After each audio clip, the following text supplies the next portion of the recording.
नमस्कार मंडळी, मी गायत्री स्वामी आणि बातमी मागची बातमी या विशेष कार्यक्रमात आपलं स्वागत आहे. जिथे आजच्या 3 महत्वाच्या बातम्या. यात झुरळ आंदोलनावरून संसद ठप्प, मेसीचे स्वप्न भंगले, स्पेन बनला फुटबॉल जगजेता, 9व्या दिवशीही अमेरिकेचे हवाई हल्ले, हर्मुजची सामुद्रधुनी बंद करण्याचा इराणचा इशारा. या बातम्यांच्या मागचं राजकारण, समाजकारण आणि अर्थकारणाचा लेखाजोखा यात मांडलाय. यामुळे आता वरवरची बातमी नाही तर बातमी मागची बातमी जाणून घ्या. बाबा खूप बोर होतंय, काहीतरी नवीन फ्रेश ऑर्डर करा ना. माझ्याकडे एक सरप्राईज आहे. गोकुळचा आस्वाद परंपरेचा, गोकुळ आईस्क्रीम सोबती प्रत्येक क्षणाचा. गोकुळ आईस्क्रीम. बातमी आहे झुरळ आंदोलनावरून संसद ठप्प, शिक्षण व्यवस्थेत बदलाची गरज आणि त्याची सुरुवात धर्मेंद्र प्रधान यांच्या राजीनाम्याने व्हावी या मागणीसाठी उपोषणावर असलेल्या सोनम वांगचुक यांना पोलिसांनी जंतर मंतरवरून हलवलं. त्यानंतर आंदोलनाची पूर्ण धुरा आपल्या हाती घेत कॉक्रोच जनता पार्टीचे संस्थापक अभिजित दिपके यांनी आज चलो संसद मोर्चासाठी तरुणांना आवाहन केलेलं. आज पावसाळी अधिवेशनाचा पहिला दिवस आहे. हजारोंच्या संख्येने जंतर मंतरवर तरुण जमले. सकाळी 9 वाजल्यापासून आतापर्यंत हे आंदोलन सुरू आहे. तरुणांनी जंतर मंतर आणि संसदेकडे जाणाऱ्या परिसरात गर्दी केली आहे.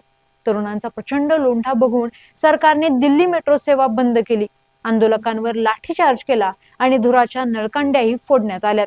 हे सुरू असताना सरकारच्या बाजूने जे.पी. नड्डा यांनी सीजीपीचे आशुतोष राका, सौरव दास यांच्या शिष्टमंडळाला 10 मिनिटे भेटीची वेळ दिली. सीजीपीने आपल्या मागण्या सरकारसमोर ठेवल्या आहेत.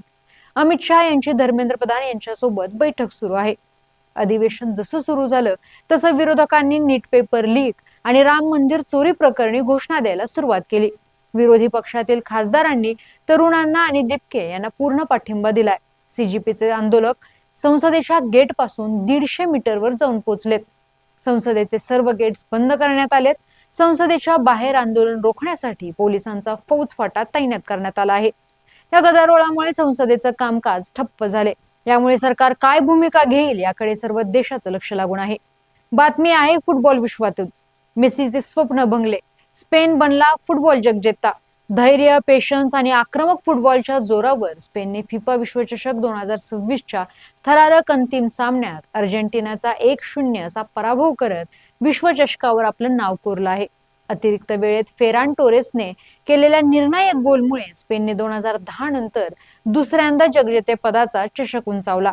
2 वेळा जगजेता अर्जेंटिनाला स्पेनने नमवून फुटबॉल जगतात नव्या स्पर्धकाचा उदय झालाय असे तज्ज्ञांचे विश्लेषण आहे. यापूर्वी ब्राझील, जर्मनी, इटली, अर्जेंटिना यासारख्या देशांचं नाव विश्वकपावर कोरलं जात होतं. 2006चा विश्वकप स्पेनने घेतला होता. आता तब्बल 20 वर्षांनी स्पेनने विश्वकपावर आपली मोहर उमटवली. स्पेनने मैदानावर दबदबा निर्माण केला की 90 मिनिटाच्या पूर्ण वेळ सामन्यात अर्जेंटिनाला ऑन टार्गेट एकही शॉट मारू दिला नाही. रेफरीने मॅच सुरुवातीच्या शिट्टी वाजवल्यापासून अखेरच्या शिट्टीपर्यंत पूर्ण ताबा राखला. या सामन्यात अजून एक वैशिष्ट्य म्हणजे अर्जेंटिनाचा स्टार स्ट्रायकर लिओनेल मेस्सीला स्पेनच्या बचाव फळीने चारी बाजूने घेरले आणि त्याला काउंटर अटॅक करण्यापासून रोखले. स्पेनच्या याच आक्रमक रणनीती त्यांच्या विजयास कारणीभूत ठरली असे तज्ज्ञांचे विश्लेषण आहे. बातमी आहे 9व्या दिवशीही अमेरिकेचे हवाई हल्ले, हर्मुजची सामुद्रधुनी बंद करण्याचा इराणचा इशारा. इराण अमेरिका युद्ध चिघळलं असून अमेरिकेने इराणमधील विविध तळांवर लागोपाठ 9व्या रात्री जोरदार हवाई हल्ले चढवले आहेत. या लष्करी कारवाईला प्रत्युत्तर म्हणून इराणच्या इस्लामिक रिव्होल्युशनरी गार्डने अत्यंत आक्रमक भूमिका घेतली आहे. अमेरिकेचे आक्रमण थांबत नाही तोपर्यंत हर्मुजच्या सामुद्रधुनीतून तेल किंवा नैसर्गिक वायूचा एक थेंबही जाऊ दिला जाणार नाही असा थेट इशारा इराणने दिला आहे. या लष्करी संघर्षाचा थेट फटका जागतिक तेल पुरवठ्याला बसला असून कच्च्या तेलाचे दर प्रति बॅरल $90च्या पार गेले आहेत.